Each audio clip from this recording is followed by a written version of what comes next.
Bonjour les amis, j'espère que vous allez bien. Il fait toujours beau dehors, c'est le printemps, il fait même de plus en plus chaud. Pour cette 22e chronique optimiste, je vais aujourd'hui à la rencontre de Doris Coffey, un agent artistique qui a la particularité d'investir des bâtiments importants voués à la destruction pour y installer des artistes qui peuvent s'exprimer de façon éphémère. Leurs œuvres sont ensuite exposées au public. Aujourd'hui, on va dans un endroit où les artistes ont commencé à travailler. C'est dans le Maine-et-Loire. Cet endroit est pour l'instant tenu secret. C'est pour ça que le fond qui est derrière moi ne correspond pas du tout à l'endroit définitif, pour pas que vous puissiez deviner où nous sommes aujourd'hui. Bonjour Doris. Bonjour. Alors je suis ravi de te rencontrer. C'est ton deuxième gros projet, là, un peu fou, une nouvelle fois. Oui, Est-ce que tu peux nous faire un rapide tour des lieux?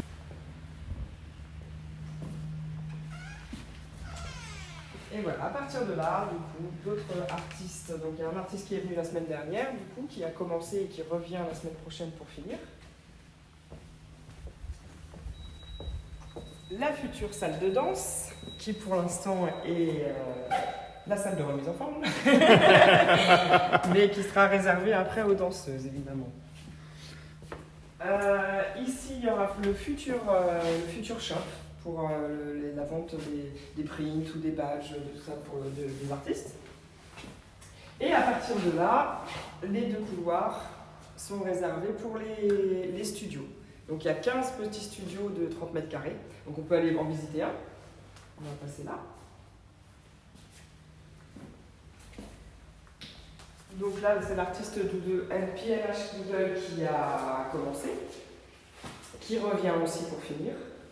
Doris, on vient de faire le tour de la visite, ce que feront les spectateurs dans ce lieu encore tenu secret. On ne va pas dire où c'est dans le Maine-et-Loire. Hein. Voilà, après, tu préciseras. Pour l'instant, tu fais le teasing dessus sur les réseaux sociaux. Alors, parle-nous un peu de toi. Hein. Tu es aujourd'hui agent artistique, plusieurs projets, tu as fait plein de choses qui ont très bien marché. On va avoir l'occasion d'en parler. Je voudrais revenir un peu sur toi. Tu n'as pas toujours été agent artistique. Tu faisais quoi dans la vie? Non, j'ai pas toujours été agent artistique. J'ai été responsable qualité dans une boîte de sécurité. Rien à voir. Il n'y a pas de saut métier? Non, rien à voir. Ensuite, j'ai été sophrologue parce que c'est vraiment une discipline qui m'intéressait. Donc voilà, je me suis lancée là-dedans je me suis montée pendant 1 an et demi à peu près. Et voilà, jusqu'à ce que la passion soit plus forte et que voilà, je me lance. Et qu'est-ce qui a fait que tout d'un coup ça t'a pris de te lancer comme ça dans des projets artistiques? Parce que t'es pas une artiste au départ, toi. Je dessine un peu dans mon coin, mais oui, je me considère pas, enfin je me nomme pas artiste en tout cas. Mais non, mais j'ai toujours aimé ça et voilà, j'ai toujours fait beaucoup d'expos, beaucoup de musées, tout ça, et je me dis que après, enfin si, j'ai été dans une association aussi en collaboration avec Sylvain Manert, et voilà, je pense que ça m'a fait la main et que après j'ai eu envie de vraiment le faire à ma façon. Et la première expérience, enfin c'est la première, hein, tu me diras, la première grosse expérience, c'est l'art au couvent. Oui. Donc dans un ancien couvent qui était voué à la démolition. Et pour lequel tu avais combien d'artistes? 70 à peu près, et sans compter toute la programmation aussi derrière musicale. D'accord. Et ça a duré combien de temps? Ça a duré 6 week-ends. 6 week-ends. Enfin, du jeudi au dimanche, c'était ouvert. Dans un bâtiment qui a été complètement rasé ensuite. Oui. Aux grandes dames des visiteurs d'ailleurs, qui étaient nombreux. Combien de visiteurs? 35 000. Donc c'était. Je suis assez contente, ça a bien marché. D'emblée un grand succès, quoi. Oui. Ce qui t'a donné envie de recommencer. En fait, ça fait 5 ans que je fais ça en soi, mais c'est vrai que le couvent, c'était tellement grand que ça a bien marqué les esprits. Mais oui, toujours plus, hein. Oui, on a toujours la dent un peu plus longue. Mais, et donc, tu as créé une structure qui s'appelle Art Project Partner. Ouais, tout à fait. Tu peux m'en dire un peu plus sur cette structure? Alors oui, c'est une structure que j'ai montée pour la promotion des artistes. les mettre en valeur au plus possible, et l'art, mais vraiment sous toutes ses formes. Donc plutôt de l'art contemporain quand même. Oui, quand même. Ouais. Ouais. Et tes projets, c'était quoi? Qu'est-ce que tu as fait? Mais dès le départ, je suis allée chercher des lieux parce que c'est compliqué d'attendre qu'on nous offre des lieux. Donc après, je comprends que les mairies n'ont pas forcément plein de lieux à donner à tout le monde, mais voilà, moi comme je suis un peu impatiente, je me suis dit si je les trouve toutes seules, les lieux, peut-être que je pourrais le faire, et voilà, ça a commencé comme ça. Donc j'étais un peu à la pêche aux lieux, donc je suis d'abord un petit côté agent immobilier. Et puis après, dès que je trouve les propriétaires, j'essaye de leur soumettre le projet, quoi. Et si je me souviens bien, une fresque aussi à côté de la plaine de jeu de la patinoire. Hein, la patinoire aussi, ça ouais. C'était une collaboration avec le Mine d'Angers. D'accord. Mais c'est un peu osé en ce moment là. Le monde de la culture est quand même en crise. Se lancer dans ce type de projet, bon, quand l'art au couvent ça allait bien, on n'était pas encore dans la crise sanitaire, mais aujourd'hui avec ce nouveau projet dont on va parler un peu plus, c'est quand même un peu courageux. Il faut être un peu optimiste quand même pour se lancer dans ce genre de choses. J'avoue, mais c'est justement pour ça que je le mets en place en fait, cet événement-là. C'est que l'idée m'est venue parce que justement il y avait un arrêt de la culture qui me choquait. Enfin, il ne fallait pas que ça continue trop longtemps. Et j'ai beaucoup d'artistes que je sentais un peu en panique, sans savoir trop quoi faire. Donc voilà, j'ai eu envie de donner mon propre soutien puisque je suis quand même, je fais de la promotion d'artistes et de la promotion de l'art. Donc je me suis dit comment je peux les soutenir. Voilà, donc aujourd'hui on peut les soutenir en leur offrant un lieu de création, en leur offrant un lieu de résidence, enfin d'exposition je veux dire, et puis une rémunération, quoi. Donc du coup je fais en sorte de faire les trois. Alors, ça s'appelle La Résidence. La Résidence. Hein, avec un Z, voilà. Un Z au départ. Pourquoi un Z? Comme Zorro, je sais pas, pourquoi pas. J'y pensais, mais je n'osais pas. Oui.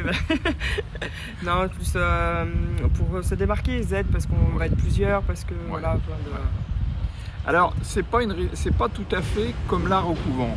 C'est un peu différent.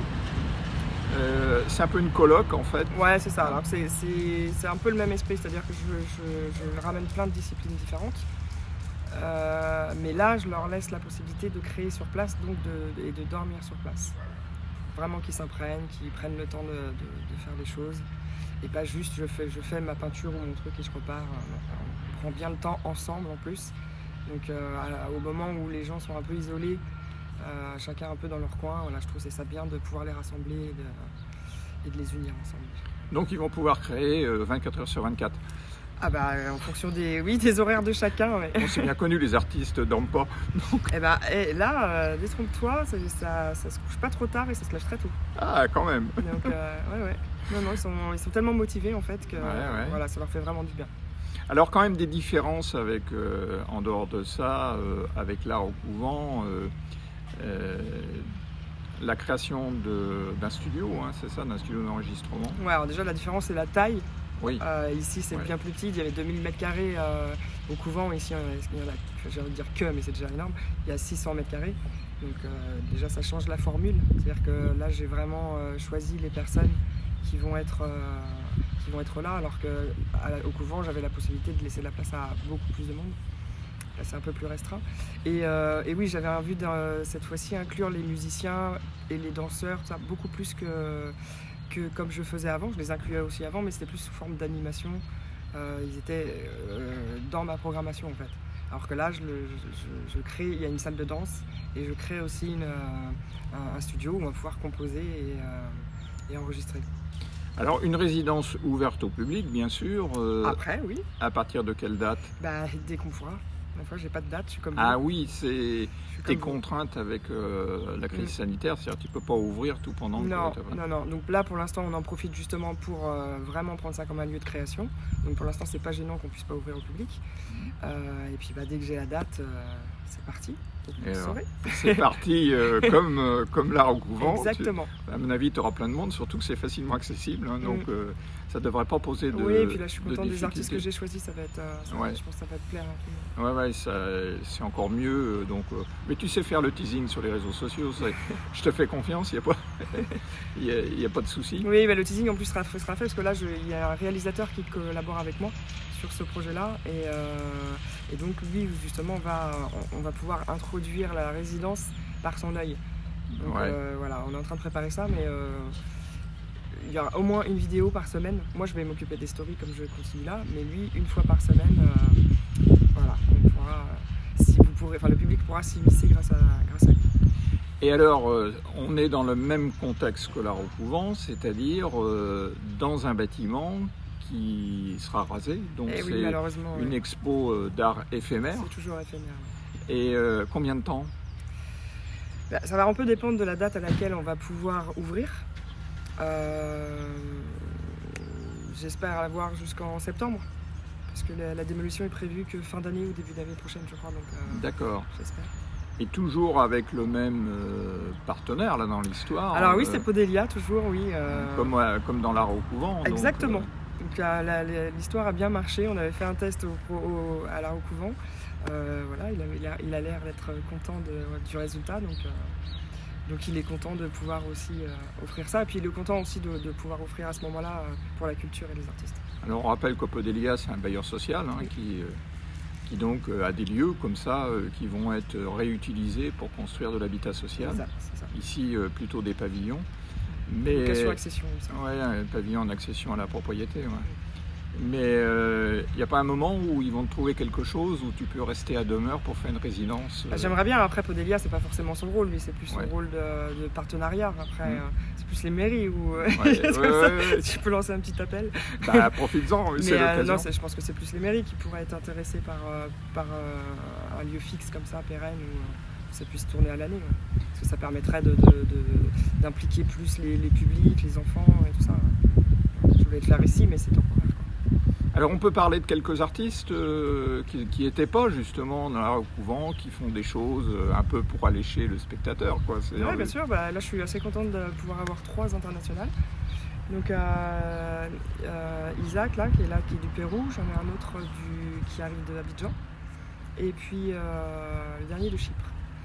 Ah ok. Voilà, après on a Sitou Mat qui est là, des Parisiens. Boris Joanneau, il était déjà. La liste est assez longue. Oui, on va pas tous Vraiment. les citer, mais bon, par ceux contre, qui il y a marquent. beaucoup d'artistes nationaux. Enfin, voilà, le niveau est plutôt élevé. Et Oji, qui était là. Et l'idée, c'est comme l'art au couvent, c'est-à-dire de tout graffer, tout peindre, tout utiliser. Exactement. C'est-à-dire qu'il ne reste plus rien des murs anciens. d'origine. Non, c'est ça. On voilà. le remet complètement à neuf. Métamorphose totale. Que ce soit D'accord. intérieur et extérieur, sol, voilà, partout. Et qu'est-ce qu'en tirent les artistes? Pour eux, c'est quoi? C'est une performance? Alors pas que, parce que là vraiment le concept, moi, c'était vraiment le soutien à la culture et aux artistes. Donc l'idée, c'est de les rémunérer, de leur offrir l'espace de création, d'exposition. Donc ils sont payés, le matériel est fourni. Et puis voilà, toute cette vie en communauté qui leur fait du bien. Ouais. Et en même temps, évidemment, ils ont pardon. Le gîte est pas le couvert, mais bon. Ouais, ils ont le gîte et l'exposition d'après, Ouais. plus tard. Quoi. Ouais. Et puis après, c'est à moi de m'occuper de toute la communication et tout pour que... Et des pots de peinture, parce que Ah bah ça, il y quand a des bombes, surtout des bombes. quand je suis arrivé, je t'ai vu transporter des pots de Oui. peinture. D'ailleurs, on a dû déplacer l'heure du rendez-vous, justement, parce que tu allais chercher en Exactement, urgence mais oui. des pots de peinture. Alors comment ça fonctionne? Tu travailles avec des partenaires locaux, c'est-à-dire ils te fournissent la peinture, tu achètes Alors j'essaye de fonctionner au maximum avec les partenaires locaux, oui. Parce que ça m'intéresse aussi, ce lien-là. Et après, c'est pas toujours les mêmes partenariats. Donc, il y a de la gratuité, parce que c'est des fonds de peau ou des couleurs qui ont été ratées, qui m'offrent. Donc j'en ai plusieurs, comme ça. Seigneurie Gauthier, Jeffco... je vais les oublier, vaut mieux que j'en cite 0. Tu couperas, vaut mieux que j'en cite pas. Donc j'ai plusieurs partenaires au niveau peinture. Voilà, c'est pas toujours les mêmes partenariats. Et voilà, après il y a aussi quand même des commandes sur internet pour des plus grosses boîtes. Eh bien, Doris, merci en tout cas, c'était très intéressant. Merci à toi, merci beaucoup. Pour moi, je suis toujours ravi d'accueillir des gens comme toi, C'est gentil. très motivés, très inspirants pour d'autres personnes qui, en cette période un peu difficile, se replient sur eux-mêmes et ont du mal à se projeter sur l'avenir. Au moins, je comprends, ouais. tu restes pas chez toi. Bon, en plus, Jamais. il fait beau dehors, donc voilà. Non, mais non, je suis toujours motivée, je le serai toujours, je pense. Merci beaucoup. Encore une nouvelle chronique qui se termine, en extérieur bien sûr, dans un lieu, vous l'avez vu, vous ne le reconnaîtrez pas, et j'espère pour Doris que ce lieu va pouvoir ouvrir et que la contrainte sanitaire dont elle fait l'objet, comme beaucoup de sites culturels, va pouvoir se clore à un moment ou à un autre, parce que c'est quand même un site éphémère, et donc ça serait bien quand même que les visiteurs puissent venir découvrir ces super belles œuvres. Moi, pour ce qui me concerne, écoutez, je vous souhaite à tous une bonne semaine. Vous pouvez, comme d'habitude, me suivre sur les réseaux sociaux qui s'affichent juste en dessous de l'écran. N'hésitez pas à m'envoyer vos messages. Si vous souhaitez participer, à me le dire. Il y a plein d'optimistes qui se découvrent chaque jour, des gens qui font des choses intéressantes, et vous en faites peut-être partie. Allez, je vous souhaite à tous une bonne semaine et à bientôt les amis.